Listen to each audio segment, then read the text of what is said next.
Še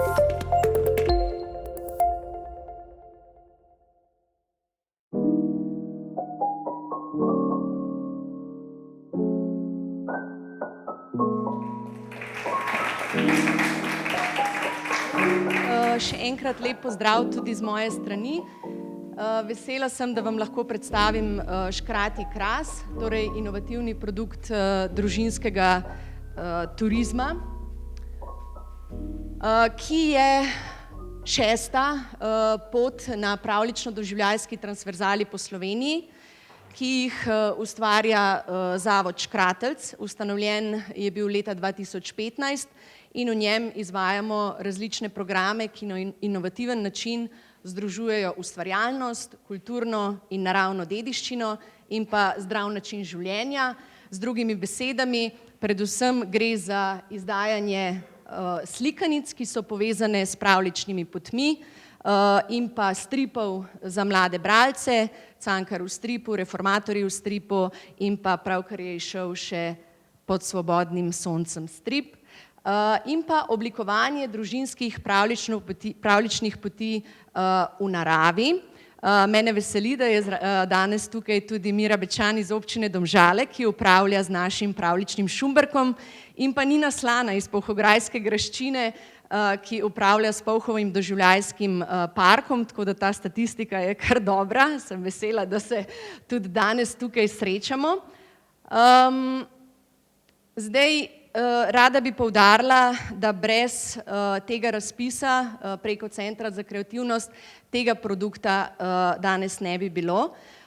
Ne gre samo seveda za ključna sredstva, ampak tudi za know-how, ki smo ga pridobili s pomočjo naše mentorice Maje Crgol-Lipnik iz inkubatorja Sežana in pa nenazadnje seveda nove zaposlitve v segmentu trženja, ki nam je dalo še malo vetra v jadra, čeprav so ta potem nažalost spričo covidne situacije malo popešala, ampak odpiramo že 7. dogodivščino konec tega meseca, čarovniško šolo Krško čaro v Krškem, in upajmo, da se bo spet zagnalo.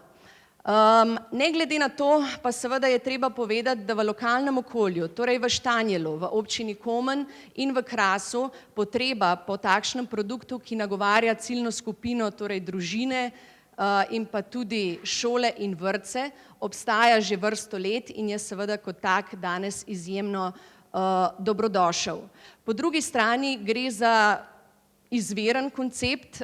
Naše pravljično-doživljajske poti imajo v svojem temelju izvirno zgodbo, ki je zapisana v slikanici in pospremljena z ilustracijami vrhunskih slovenskih ilustratorjev ali ilustratork.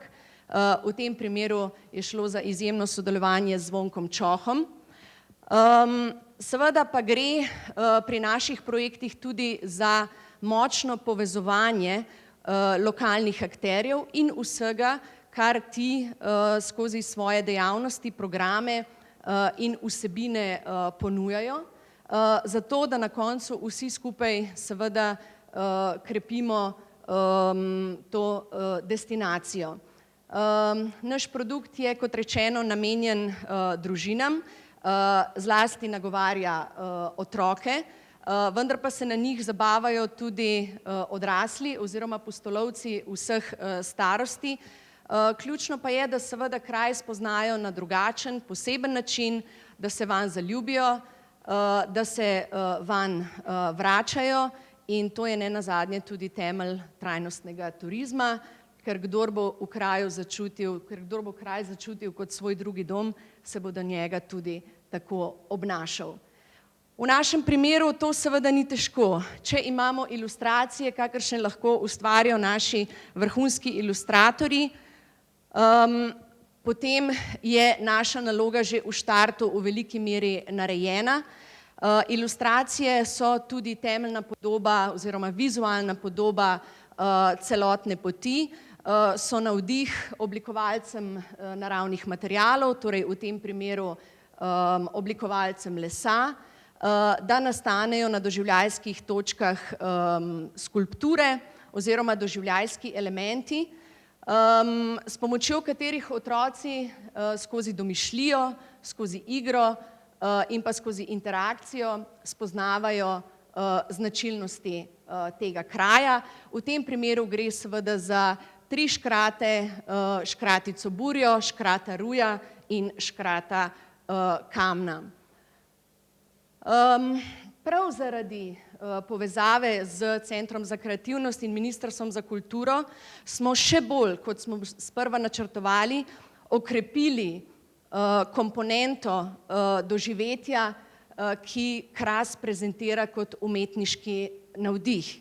Razširili smo sodelovanje z umetniki, na tem mestu bi omenila predvsem kiparko Alenko Vidergar in pa tovkalca Francija Krevha, ki imata v Štanjelu kamenico, kjer so shranjene kamnite skulpture, ki so glasbila, in za našo doživljajsko točko Škratozven sta ustvarila tudi zvenečo klop. Na njej otroci igrajo, ustvarjajo in torej kamen spoznavajo na različne načine. Lahko je kamnita klop, na kateri si spočijemo, lahko je kamnita klop, ki nas spodbudi k umetniškemu navdihu, lahko je pravzaprav tudi glasbilo in nenazadnje seveda kamen lahko tudi oblikujemo.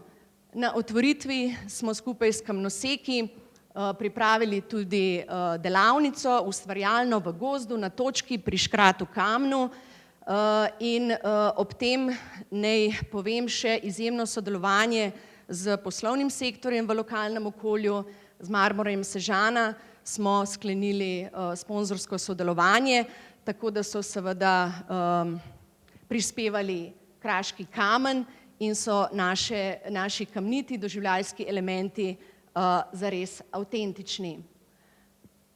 Na naših dogodivščinah otroci ne spoznavajo kraj z opazovanjem, s prehodom, ampak imajo dogodivščino z misijo, kar pomeni, da so ves čas pri tem tudi aktivni. Naše poti niso učne, niso tematske, ampak so pravljično doživljajske. So turistični produkt, na začetku otroci potrebujejo beležko, ki stane 5 evrov in to je tudi vstopnica, ob tem dobijo pisalo, ponavadi svinčnik, na Škratjem Krasu so to seveda barvice in pa na koncu za to dobijo tudi zasluženo nagrado. V tem primeru seveda gre za iskanje skrivnih pečatov, pečatov Kamna, pečata Burje in pa pečata Ruja. Gre za iskanje črk škratorunske abecede, zato da najdejo čarobni izrek, s katerim bodo stvari ponovno postavili na svoje mesto. Namreč tako, da bo Kras spet trden kot kamen, da bo vztrajen kot burja in da bo pisan kot ruj. Cilje smo si zadali tik pred ali pa na začetku pandemije, pa vendarle. Od 19. junija smo izdali že 1100 krasnih beležk, če k temu prištejemo še vse spremljevalce, kajti ponavadi vstopnico kupijo za otroka, je to kar številen obisk. Realizirali smo 5 obiskov šolskih oziroma počitniških skupin, to je približno 130 otrok s spremljevalci. Ravno včeraj so poslali naročilo za 100 otrok iz osnovne šole Sežana. Občina Sežana je ob začetku šolskega letos obdarovala 120 prvošolcev osnovne šole Sežana in pa osnovne šole Dutovlje z slikanico Škratje s Krasa. Izvedli smo že 3 glasbene pravljice Škratje s Krasa na lokaciji in pa kar nekaj že pravljic na drugih lokacijah. To je namreč tisti kompleksen program, ki sodi v naš koncept in s katerim lahko oživljamo naše poti ob različnih priložnostih. Vsaka od slikanic je uglasbena in jo kot glasbeno pravljico igramo. Lepo vas vabim že to soboto ob 10. na grad Štanjel, kjer bo zazvenela ponovno naša glasbena pravljica, potem pa se bomo skupaj z interpretativnimi vodniki podali na voden ogled poti. Če za to ni časa to soboto, vabljeni na našo pot vsak dan, začne se v Štanjelu, kjer v baru Zoro lahko dobite to krasno beležko, barvice in pa seveda na koncu v Ticu Štanjel nagrado in si ob tem še ogledate to čudovito staro mesto, namige pa boste tudi najdli v krasni beležki. Mika, to je za vas, to je pravlično darilo, ker si ga tudi zaslužite in vas lepo vabim, da naš Škrati Kras tudi obiščete. Zdaj pa mislim, da lahko pogledamo še video, da podkrepim svoje besede še z gibljivimi slikami in pa seveda, da vas motiviram k obisku Škratjega Krasa.